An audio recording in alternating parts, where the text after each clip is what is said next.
All right, so here are a few problems that I noticed that we missed on IXL, and I just want to kind of go over it here, just how I like to do it. So we have a problem like this. We see that 4 is less than negative 2 times z. We know we need to get rid of this negative 2 by dividing it from both sides. When we divide or multiply by a negative, we know that that flips our sign. I'm going to go ahead and do that now. You know, my answer over here is negative 8. And over here, I'm left with the z. All right, so if I read this, I have negative 8 is greater than z, or like how we've been saying, z is less than negative 8. I'm going to rewrite that. Z is less than negative 8. So when I go to graph that, I know I have my open circle, okay, at negative 8. And since z is less than, I'm going to be going to the left.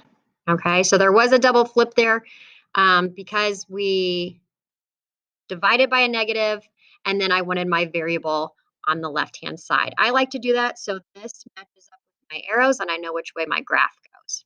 All right, let's check out another one over here. 2 is greater than or equal to z minus 6. For this one, I know I need to get rid of the 6 by adding it to both sides. 8 is greater than or equal to z. Okay, I like to have my variable on the other side, so I'm going to flip it around. Z is less than or equal to 8. So that way it matches up with my graph. Okay, so at 8, I have a closed circle, and I know my arrow is going to be going this way to the left, just like I wrote it up here. All right, let's do one of these division problems down here. I need to multiply by negative 1 on both sides. I'm left with y over here. I did multiply by a negative, so I know my sign needs to flip. 4 times negative 1 is negative 4. Again, I want my variable over here, so I need to do that other flip. Doing my graph, I know it's a closed circle, negative 4. This time we're going to the right. Notice that these match up, okay? And that only works out to where these match up when your variable is on the left here.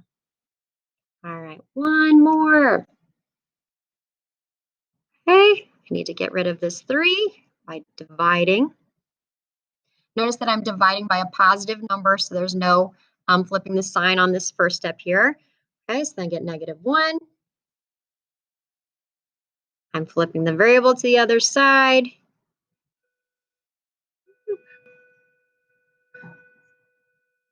Closed circle at negative 1, going to the right. Notice that my arrow matches that sign here, my variable on this side. Hopefully that helps out. If not, let us know and we can do some more practice problems.